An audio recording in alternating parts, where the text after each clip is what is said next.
ये चुनाव का ऐलान हुआ है। 24 अक्टूबर को चारों सीटों के लिए वोटिंग होगी। चुनाव बाद 24 अक्टूबर को ही रिजल्ट आ जाएगा। तो इस वक्त बड़ी खबर आ रही है। आपको बता दें कि राज्यसभा चुनाव की तारीख का ऐलान किया गया है। जम्मू कश्मीर की 4 सीटों के लिए चुनाव का ऐलान किया गया है। 24 अक्टूबर को चारों सीटों के लिए वोटिंग होगी और चुनाव के बाद 24 अक्टूबर को ही इसके नतीजे भी आ जाएंगे। तो जम्मू कश्मीर में राज्यसभा की 4 सीटें हैं और इन चारों सीटों के लिए 24 अक्टूबर को चारों सीटों के लिए वोटिंग होगी और वोटिंग के फौरन बाद ही एक तरह से नतीजे और रिजल्ट भी आ जाएंगे। तो राज्यसभा चुनाव की तारीख का जम्मू कश्मीर में ऐलान हो गया। इस वक्त की बड़ी खबर, जम्मू कश्मीर की 4 सीटों के लिए चुनाव का ऐलान हुआ है।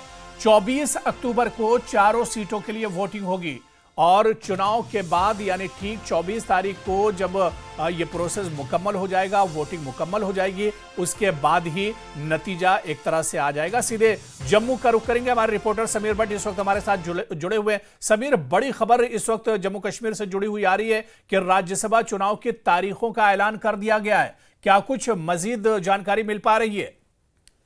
बड़ी खबर है और राज्यसभा के जो चुनाव कई सालों से पेंडिंग थे वो अब 24 अक्टूबर को होने जा रहे हैं। ये एक बड़ी खबर आज की है जम्मू कश्मीर की सियासत में। और अगर हम देखें तो राज्यसभा सीटों के लिए जो चुनाव थे पिछले 2022 से 4 सीटें यहाँ पे पेंडिंग थी और उसके बाद लगातार जब ये इलेक्शन यहाँ पे असेंबली के इलेक्शन हो गए उसके बाद लगातार नेशनल कॉन्फ्रेंस हो, पीडीपी हो और बाकी पॉलिटिकल पार्टी वो डिमांड कर रही थी कि यहाँ पे राज्यसभा के इलेक्शन होने चाहिए। लेकिन अब जो नोटिफिकेशन आई है इलेक्शन कमीशन की तरफ से उसमें जो प्रक्रिया है, पूरी प्रक्रिया जो है 5 अक्टूबर से शुरू होगी और जो इलेक्शन है चारों राज्यसभा सीट्स के लिए वो 24 अक्टूबर को किए जाएंगे और उसके बाद उसी दिन शाम को 5 बजे काउंटिंग होगी और 28 तक सब प्रोसेस जो है कंप्लीट करना है। उसमें ओथ सेरेमनी भी उन चारों राज्यसभा मेंबर्स की होनी है।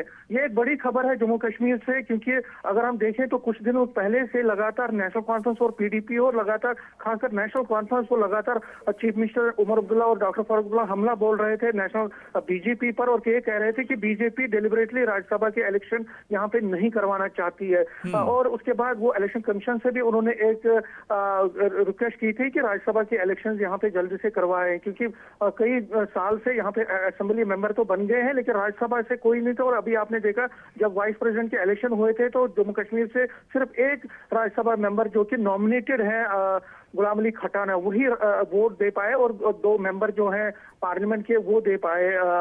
3 एक्चुअली जम्मू से 2 और कश्मीर से 3, तो टोटल यही लोग दे पाए। राज्यसभा का कोई भी मेंबर यहाँ से जो इलेक्टेड मेंबर नहीं था, इसलिए चारों जो वोट नहीं दे पाए, 4 वोट यहाँ से नहीं जा पाए। तो लेकिन अब आज इलेक्शन कमीशन की तरफ से जो नोटिफिकेशन आई है उसमें ये साफ क्लियर है कि 24 तारीख तक ये प्रोसेस कंप्लीट होना चाहिए। 24 अक्टूबर को दिन को काउंटिंग हो, दिन को वोटिंग होगी और उसी दिन शाम को काउंटिंग होगी। तो अब सभी पॉलिटिकल पार्टी इसी में फोकस में रहेंगी कि जो अपने कैंडिडेट्स हैं क्योंकि उस कैंडिडेट को उठाना है और जो विनिंग पॉसिबिलिटी उनकी होगी।